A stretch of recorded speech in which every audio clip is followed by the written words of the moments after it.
did you sort of pursue this line of questioning? And were you surprised that he just coughed up the fact that he indeed talked to Trump that day? Nicole, it's great to be with you. Thanks for having me on. I've covered Jim Jordan for just about 3 years, and I've watched and listened to pretty much every interview he's given. And he's very media friendly and he is accessible, so there's a lot to keep track of. When I went into that interview, the main objective I wanted to reach was that the day prior, he had given an interview to Bret Baier on Fox News, where Bret Baier tried to ask him, did you speak with Donald Trump on January 6th? And Jordan sort of answered. And at one point he said yes, but then he immediately pivoted into talking about how he always talks with Donald Trump and how he's in constant touch with him, which is accurate. So I wanted to find out, again, just to confirm that he did speak with him on the 6th, and then say, was it before, during, or after the Capitol was attacked? And his answer did stand out to me, because if you speak or listen to Jim Jordan frequently, you know that he's a fan of listing accomplishments under the Trump administration, frustrations he has with the Democratic Party. He's a big kind of list speaker, and he rarely stumbles over himself. So the fact that when I asked him a question of when did you speak with Donald Trump on that day, all he was able to say was, I think after, but I'm not sure. And then he kind of went on and on after that. I thought that was a little bit revealing. It is worth saying that Jim Jordan does speak with Donald Trump still very often. He told me last week that he had spoken with him the week prior. He golfs with Donald Trump regularly. He's in close touch with Mark Meadows, who was Donald Trump's chief of staff. So there is a relationship there, and it's not unusual that they were speaking. But obviously, January 6th stands out as a day where most of us remember everything that we were doing. And Jordan, at least in my conversation with him, couldn't remember, or at least didn't want to say when exactly he spoke with him. Well, and Taylor, obviously its resonance, its renewed resonance is that his answer to you could show up in a subpoena from the Select Committee. I want to play a little bit more of your interview, and we'll talk about it on the other side. Why do you think people showed up at the Capitol and ultimately ended up attacking it? What do you think was motivating them that day? You'd have to ask them. What I know is the former president's not to blame. In fact, he actually said peacefully and patriotically make your voices heard. We all heard his speech. You guys covered it. Everyone covered it. We all heard his speech. We've watched it and seen it I don't know how many times. So we know he wasn't to blame. I mean, Taylor, let me actually, just for our viewers to refresh their memory, this is the speech that Jim Jordan seems to be referring to. Trump said this, quote, "We're going to walk down to the Capitol and we're going to cheer on our brave senators and congressmen and women, and we're probably not going to be cheering so much for some of them, because you'll never take back our country with weakness. You have to show strength and you have to be strong. We fight like hell. And if you don't fight like hell, you're not going to have a country anymore." I mean, what does Jim Jordan think he's saying to you? The way that over the course of Donald Trump's presidency, the way that Jim Jordan reacted to any controversial statement that then President Trump made was by basically choosing what part of the statement he wanted to focus on and disregarding the rest. And there were so many interviews throughout the past couple of years where I've tried to ask Jordan genuinely, what did you think about this? Did this cross a line? And he's a very masterful messenger in that he will choose to focus on what he wants to, and he will disregard the rest. And what I found in my conversations with him is when I keep asking a similar question, if he doesn't answer it directly, sometimes I get some more information from him, but it's often hard to kind of crack that because he is so media friendly and does speak so frequently. What I will tell you is that he will very rarely criticize Donald Trump or place any blame on Donald Trump. And I think it's because he's realized Jordan has been able to basically become a Republican superstar under the 4 years of Trump's presidency. And he wants to stay close with him, not only if he runs again, but because Donald Trump still is very influential within the Republican Party. And it's allowing Jim Jordan to write a book that's coming out later this fall. He's traveling to Iowa in a month to speak at a fundraiser, and he raises millions of dollars each fundraising quarter. So he's kind of at the peak of his political career right now. And a lot of that is thanks to how he has handled President Trump, who we've seen go after any person, whether they were extremely loyal to him or not, for just the slightest misstep. And Yamiche Alcindor, all that sucking up, if you excuse my bluntness here, will also likely result in a subpoena for Jim Jordan.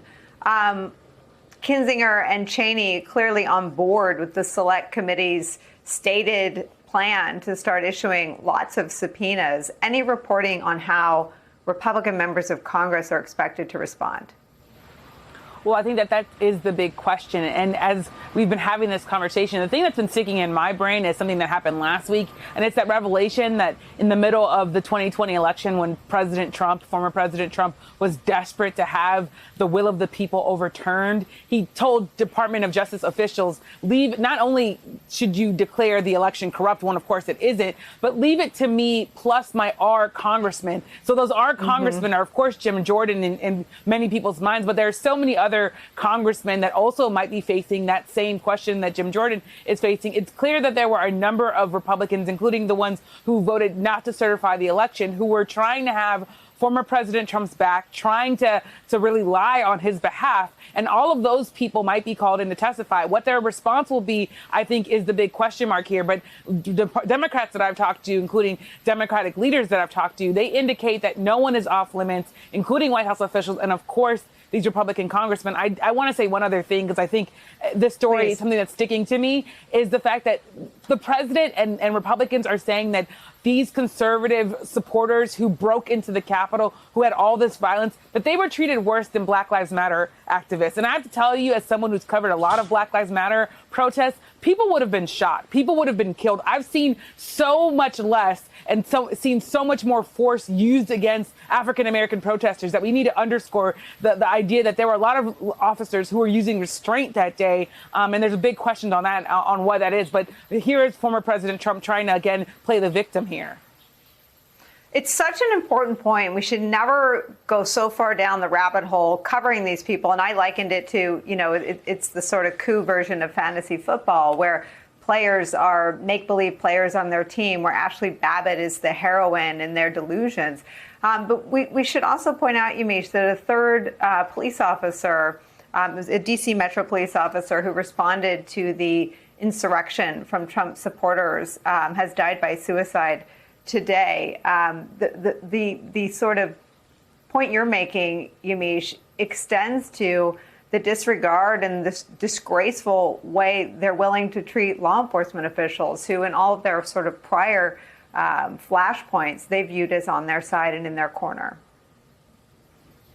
That's right. I mean, you have these officers who are really dealing with a lot of mental health struggles. I remember Harry Dunn, during his testimony, being called the N-word, saying all of these things. At the end of that and in the middle of that testimony, he said, also to my fellow officers, don't be scared to have mental health resources. Don't be scared to use these resources. So underscoring all of this sort of retelling and recasting of January 6th as a tourist visit and all of this stuff that Republicans want to say, is this real violence, this real hurt that is continuing, that people are having to live with. And this idea that now these insurrectionists are starting to become martyrs and are starting to become sort of patron saints of the GOP, it really underscores just how far away we are from reality when we're talking about this, because had these people been African American, a lot of them probably would have been shot, just based on my own reporting. And also a lot of these officers, they were really, I think, showing a sort of respect for these people, and really trying to defend the Capitol without killing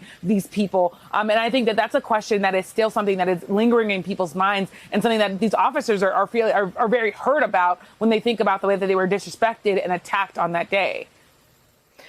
Charlie Sykes, there's a Ron Brownstein quote that I think caught both of our attention. Let me read it. We'll talk about it on the other side. Ron Brownstein said this: no matter how hard conservative columnists and commentators try to obscure it, the evidence keeps mounting that Trump's movement, infused in racism and authoritarianism, is the dominant GOP faction, too big for almost any party skeptics to openly oppose.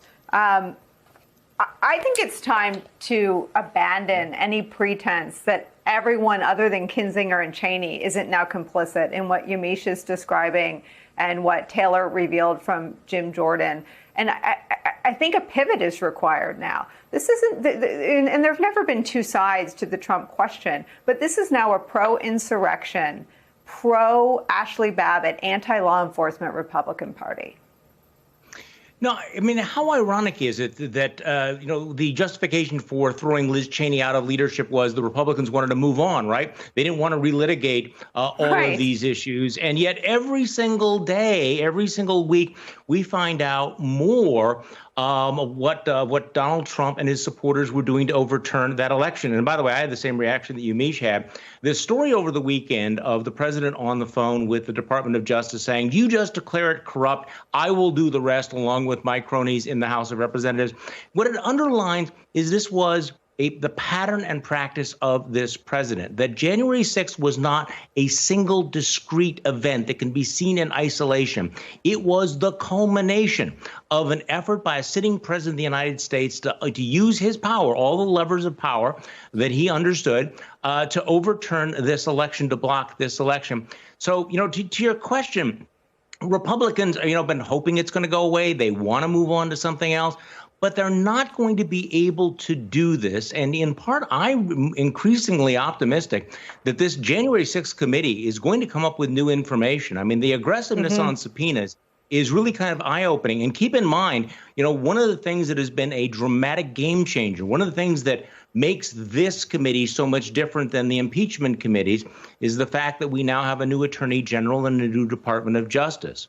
So if the Republicans decide that they are going to defy the subpoenas and refuse to testify, this committee then can make criminal referrals, contempt referrals to the Department of Justice. Now, I don't know what the Department of Justice is going to do, but this is a very different Department of Justice under Merrick Garland than the Department of Justice that Republicans could count on to look the other way when Bill Barr was in charge.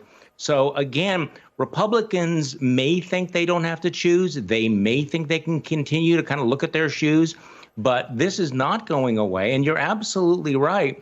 We're getting this portrait of a democracy under siege, undermined in the most corrupt possible way, including political violence. And besides Adam Kinzinger and Liz Cheney, you're not seeing Republicans lining up. But I'm not sure that this is the winning issue that some of them apparently have convinced themselves.